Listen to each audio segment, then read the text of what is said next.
first spoke to Medway Council on the Literacy Advisory Panel about trying to help children with their literacy, I have to say I was quite sceptical as to whether this would really work.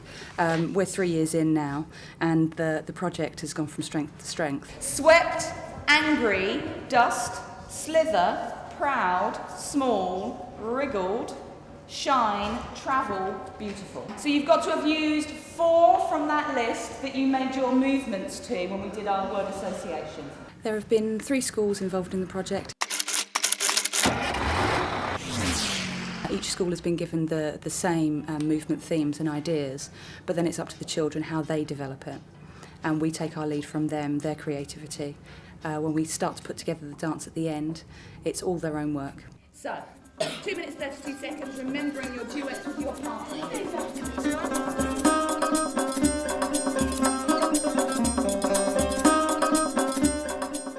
Work out how you're going to get towards the other pair, and then when you get there, we'll give you something else to do.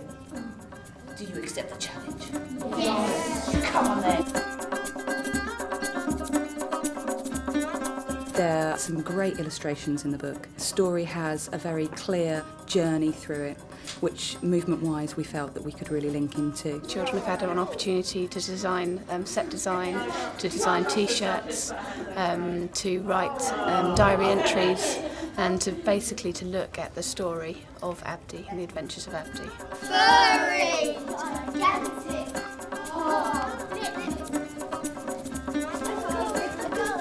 The project was designed to incorporate the dance and the literacy and to pull together those things to help the children to learn how to express themselves both through the dance and the literacy. Just say you use the word nice, but then Abdi makes us use more words like exquisite and exceptional. Yes. With the Abdi project you get to actually act out what you're learning. Stick your right leg in the air, that's the one with the R on the bottom.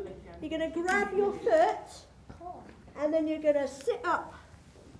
Yeah, nice strong stomach muscles. Then you're going to roll over, put your hands to the side, and you're going to do a little bunny hop to bring your feet in and then stand up. Some people learn through seeing things, some people learn through hearing things, other people learn through feeling it. And I think that particularly with this style that we've really linked into their kinesthetic learning so that there are ways that they actually experience it within their body, they can see other children experiencing it through their body as well. So it's very valuable.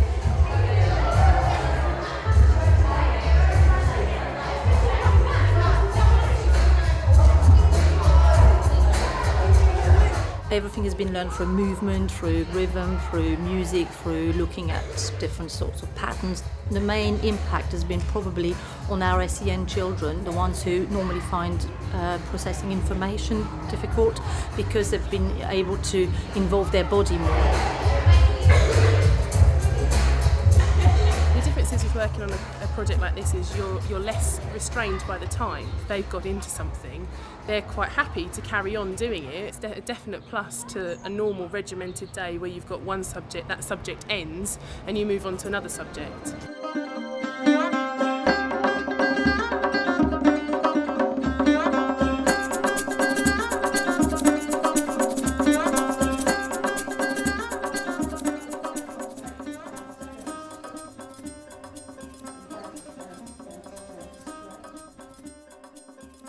We've been doing like our versions of the stories, and then we had to say different words that we would describe the castle as. So the Queen thinks of herself as like powerful and rich, and the King, I would expect he would be jealous and greedy.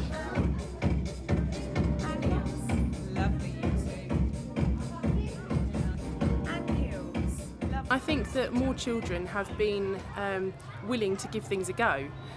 That there are maybe some children that sort of tend to sit on the sidelines a bit and maybe go under the teacher's radar that you don't always tend to notice when they're not fully involved. I think this has made more children fully involved, and I'm able to join in with that and be enthused because it's something that as teachers we don't normally do. To our brain stimulation. I found it much easier to teach purely because the children are so behind the project. Children who find writing really difficult have wrote so much more and so much more imagination has come out of it.